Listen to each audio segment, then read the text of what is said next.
everybody. Welcome to the show. I'm the WrapMaker, Jim McIntosh. And today what we're going to do is we're going to make bails. But now, if you've noticed many of the bails that I make for my pendants, I actually just use my fingertip to do it. Or sometimes, like in the last project, the freeform pendant project, I actually used a pen to do it. That's kind of the ways I've been doing it. But somebody kind of challenged me to say, there's other ways of doing it. So that's what we're going to talk about today. But I want to remind you of something. If you want to learn how to make your own jewelry, I've got something for you. It's this great little book here.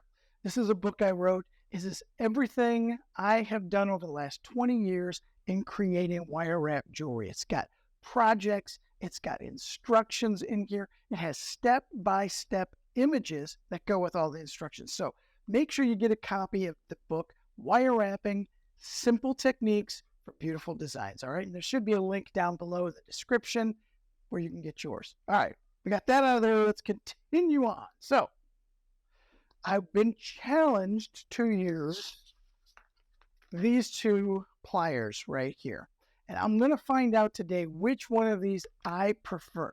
So we're going to make bails using these. So these are called wire looping pliers. I've actually heard them called bail making pliers. Or I'm sorry, I've heard these called Wrap-N-Tap Pliers. And then we've also got these wire looping pliers. These have 6 different sizes on this. And so we're going to see how these make bails as well. All right. So if you're ready to go, let's kind of do some unboxing here. Let's start with our wire looping pliers. All right. And these are a Beadsmith product. I really like their products. Excellent, excellent products. So they fit really good.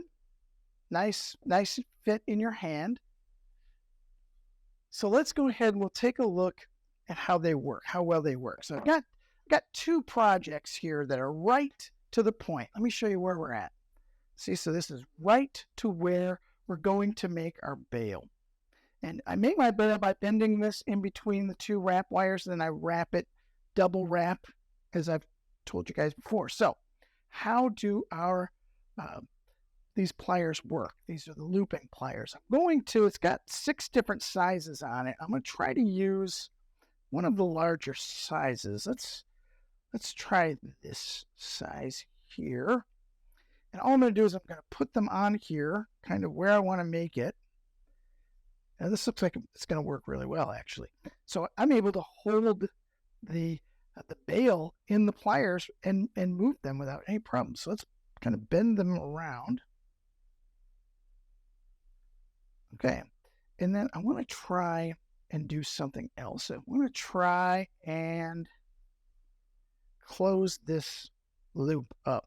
Okay, that kind of works. Let me grab my WrapMaker, so I'll close this up. But it's made a really nice loop. So I've closed that loop up against the wrap. And that's kind of a nice loop. Let's go ahead and we'll finish this off. Let's go ahead and wrap this bail.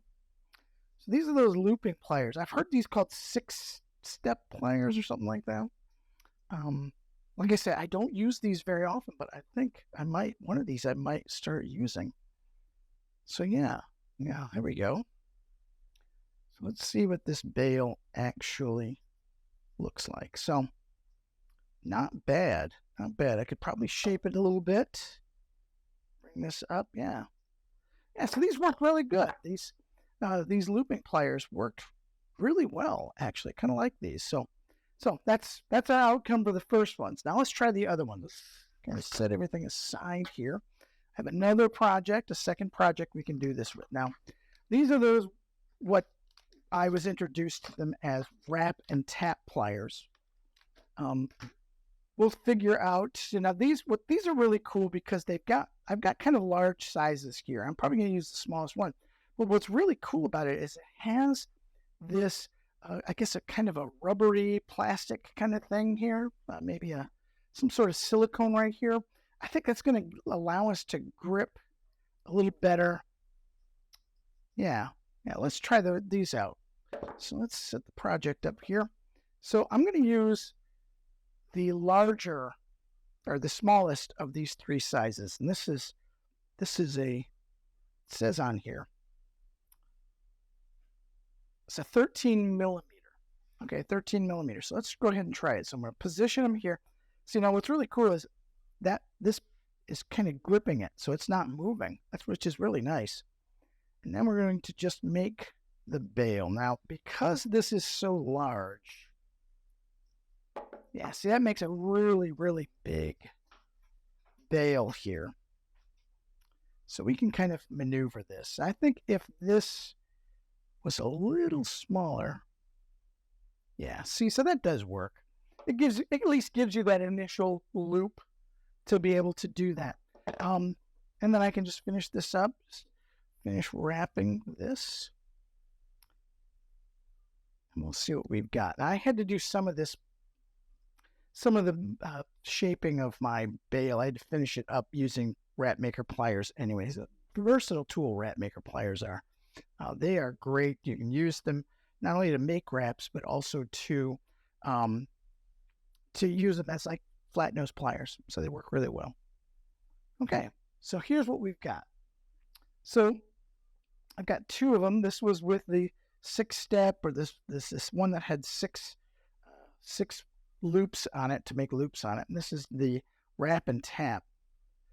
I have to think about it, because between the two of them, I like the idea of the Wrap-N-Tap. And I think these might, if I got them with a smaller, with smaller shapes, I think it would probably have worked much better. But I can see using this for other things.